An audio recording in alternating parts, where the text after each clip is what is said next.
ออกแล้วกำลังติดแต่โอ้ครั้งแรกปลูกไว้ในนี่กูกะมาแช่น้ำดูมันสิบ่ติดตัวนั้นเบิ่งน่ะติดแล้วตัวน่ะบ้างเอาก็ได้บ้างเอาดินมันออกเด้ออันนี้กำลังนะหุ่นเอาขึ้นไปป้าเอาอยู่เทิงผู้ประกาศไว้ก่อนพอดีเพิ่นดุดแล้วก็อันจะเอามาปลูกใหม่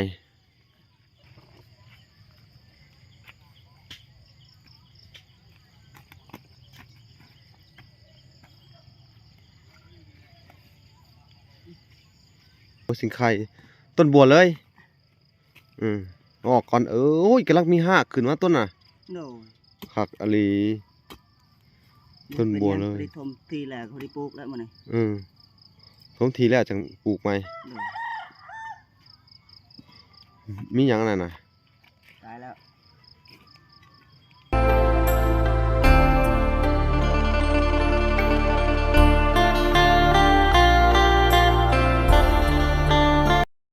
พี่น้องเอ้ย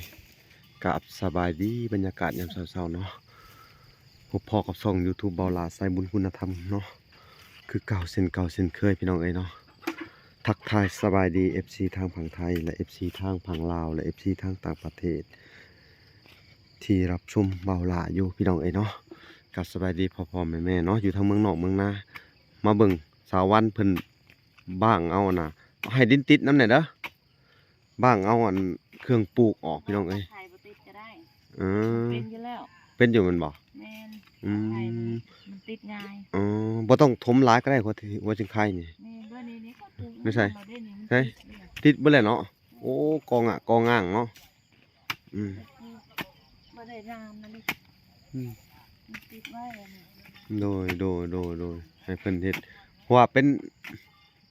มื้อนี้เป็นมื้อที่เพิ่นสิมาดุดที่เนาะโอ้หากออกหลายดีคือมันงามแท้หากตัวนี้เวลาเขาก็ปลูกให้มันกันเจือนไว้เนาะนั่นแหละใช่ไว้ยังไง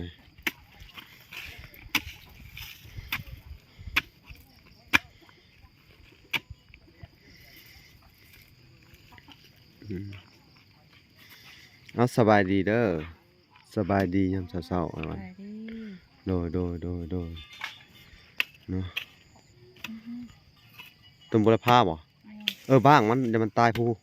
ต้นยังต้นน่ะต้นกะเพรา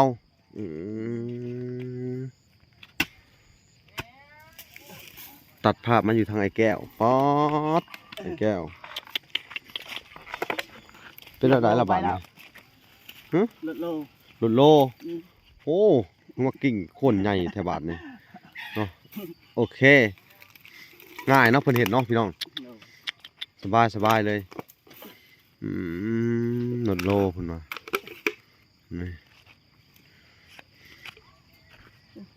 ต้นหมอกม่วงหลายเนาะไอ้แก้วเนาะนี่พี่น้องเอ้ยอ๋อขึ้นหลายลิตรเสียดายบ้างออกสิอันนั้นเด้อแล้วเขาเอาหมอกม่วงเนี่ยไปปลูกนี่เบี้ยหมอกม่วงพี่น้องเอ้ยนี่ต้นมะม่วงเอาเด้อออกมาลายก็ซะเบี้ยหมอกม่วงนี่ไอ้วันอันน่ะเบี้ยหมอกม่วงเนี่ยบ้างใหญ่ๆเด้อบ้างออกมาหายดินมันติดหลายๆเด้อฉลับไปเอาไว้คือทั้งเทิงผู้คือไปเก็บไว้เทิงผู้แหละ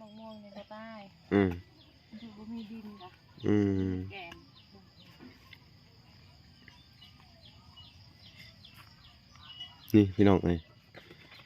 หมอกม่วงว้าโธ่นี่เบี้ยหลายเนาะมีทั้งม่วงกระซอกระเซนมีครบหมดพี่น้องไอ้นี่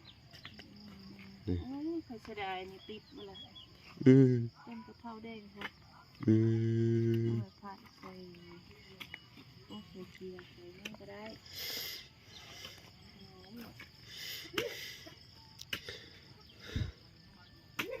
ต้นกระเพราแดงกันนะโอ้ยากได้หนิเลย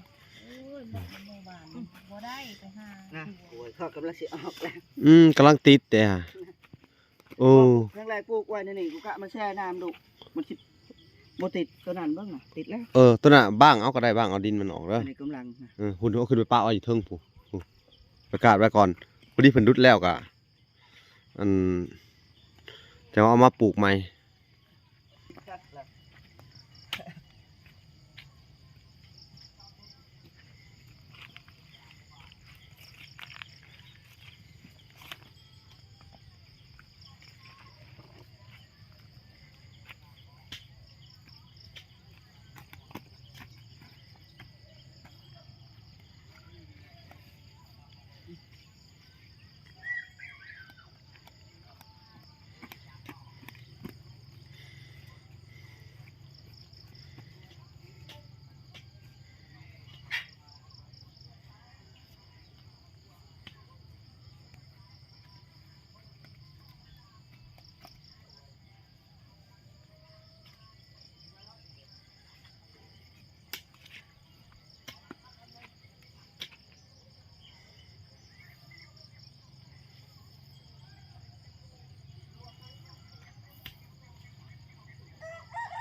นี่พี่น้อง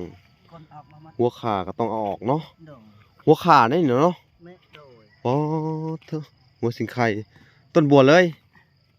เอาออกก่อนโอ้ยกำลังมีหากขึ้นมาต้นน่ะ โดย คักอลี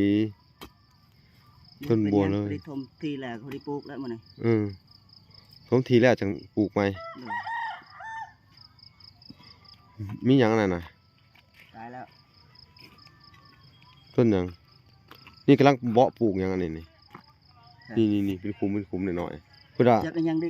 เพิ่นว่าเพิ่นปลูก ทำมาแตงอยู่นี่ หมึกแตงมาเอากระยามันแหละบัดนี้ ในเทปนี้เต็มหมดนะ ปล่อยไปเลยเอาแต่โต๊ะที่มันอันนี้ขึ้นได้นี่ค่ะบ่ต้องเขย่าดินออกดอกมันสิเหี่ยวหน่อย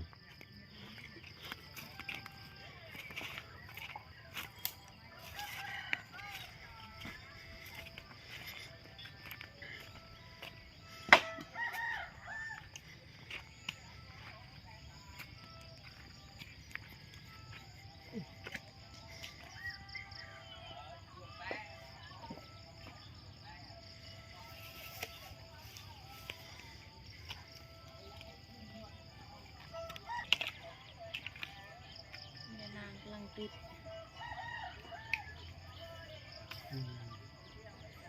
โอ้กำลังออกโมเต็มเลย เอ้ากินนี่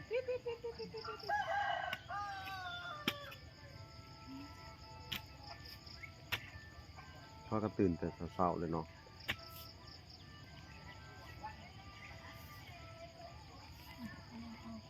มีสองต้นกำลังออกวงใหญ่ ทางว่าแก้วเพิ่นก็เกลือเป็ดพี่น้องเอ้ยผม ก็ได้หน่อย คงขยันของเพิ่นช่วงนี้เพิ่นดีใจแฮงพี่น้องเฮือนก็สิแล้วแล้วสิได้ดินใหม่สิได้บ่อนปลูกสร้างที่สมบูรณ์แบบแล้วพี่น้องเอ้ยทางแม่สอนแก้วเพิ่นก็สิทมให้เป็นที่เป็นทางที่ว่าสุดยอดแฮงอันนี้พี่น้องเอ้ยเนาะ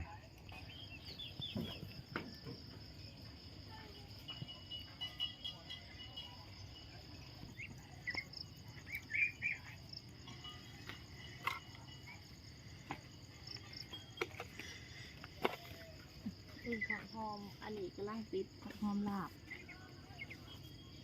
เต็มเลยกำลังติดชะลาย อืม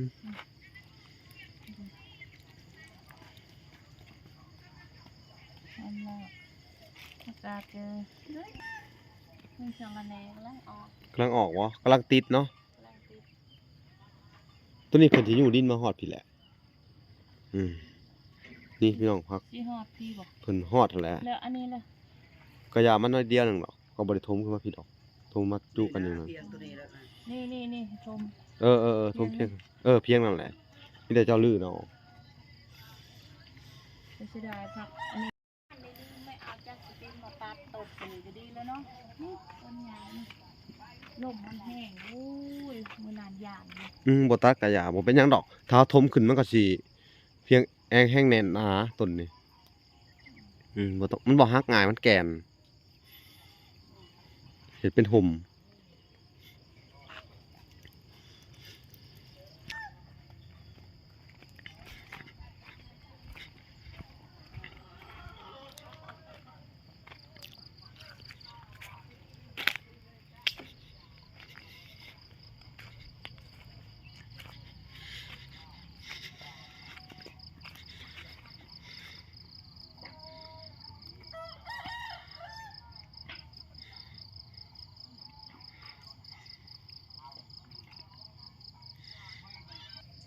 ทางเมียเพิ่นกับพุ่นพี่น้องเอ้ย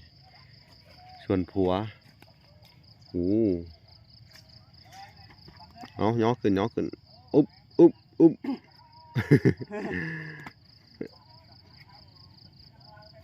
อุ้ยอุ้ยอุ้ยอุ้ยได้ละบัดนี้ได้ละอุ้ย ได้50 เซนเนาะ แล้วเลยละละบาดนี้รอบสุดท้ายบ่ต้องไปลื้อไปหยังเลยละบาดนี้เนาะเพราะว่าถ้าเฮาบ่ลื้อพี่น้องเอ้ยเนาะมันก็ถมทีบ่ได้เนาะ โดย เราต้องลื้อออกให้เบิดเลย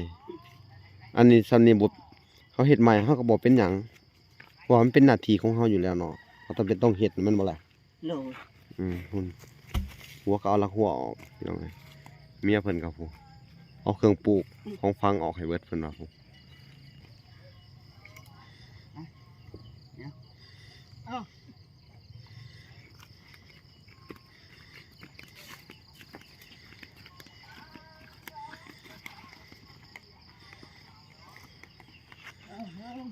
ลองตาม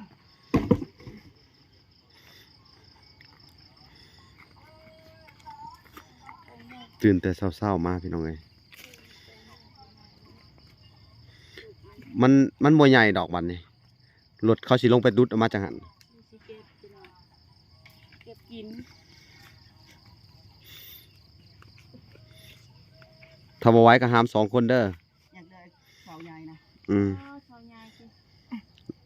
ยันแอลก็หลุดอย่าเฮ็ดให้อันนั้นหลาย เมื่อคืนนี่ก็เปิดคืนเคยนอนบ่ได้เคยเจ็บแอวแอวจูนนอนก็บ่ได้ บ่ แม่นเคยลุกมาเบิดคืน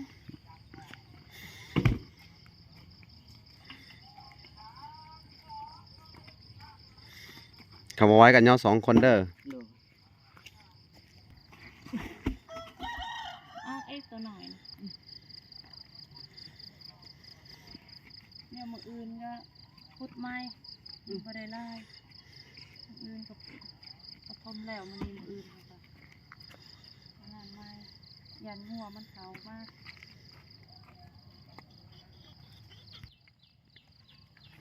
พี่น้องเอ้ย2ผัวเมียเพิ่นก็ เยียบ เต็มที่กับงานนี่เนาะเพราะว่าเฮ้ยระวังเด้อสู้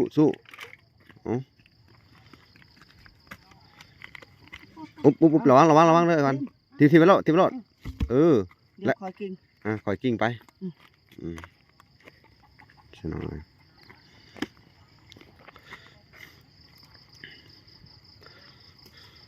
นะอันนี้ต้นนะนี่ จะเชือก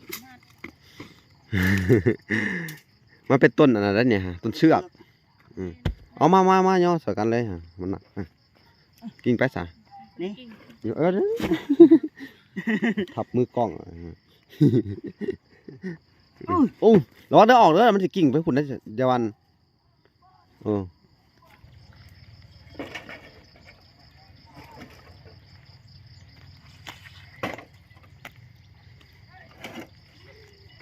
เดี๋ยวให้เราเคลียร์ เจ้ากะเอาเพชรพื้น อืม นั่นแหละพี่น้องเอ้ยเก็บออกไปเทิงพุ่นแหละพอดีอันเวลาเพิ่นดุดขึ้นมาแม่นบ่ โดย เพิ่นก็สิถมทีได้สบายเลย แต่ว่าต้นไม้นี่บ่ให้เพิ่นอันดุดทิ่มได้พี่น้องเอ้ยถมพี่ถ้าถมแล้วมันก็สิเพียงขึ้นแล้วพี่น้องเอ้ยนี่เพียงประมาณนี้เนาะพอดีต่ำๆลงมานี่โอ้ยคักกะลี ดีแล้ว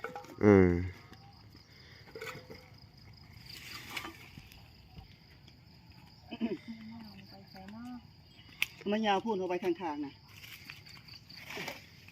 งานกินอะไรปั๊บเอ้า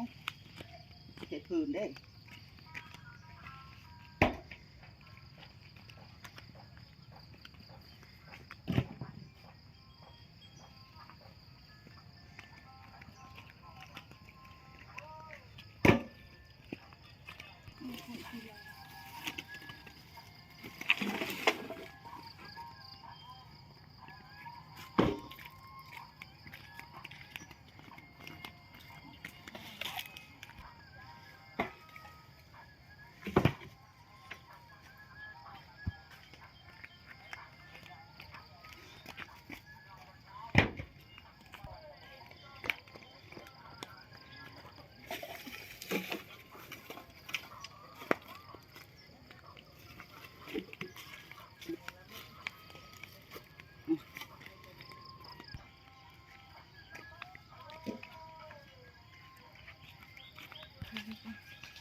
เอาโอเคพี่น้องเอ้ยเพิ่นก็ทำความสะอาดเสร็จเป็นที่เรียบร้อยเนาะหลังจากที่ว่าย้ายเข้าย้ายของเสร็จเนาะทางรถเพิ่นก็สิมาจะหน่อยมาถมที่เนาะเพิ่นก็เสร็จเป็นที่เรียบร้อยทางบ่าวแก้วแล้วก็เมียเพิ่นพี่น้องเอ้ยเนาะบ่ละก็สิได้รอท่าคลิปหน้าพี่น้องเอ้ยตอนรถเพิ่นมาเนาะพี่น้องโอเคคลิปนี้บ่มีหยังหลายพอกันใหม่คลิปหน้าพี่น้องเอ้ยโอเคบายบายเด้อ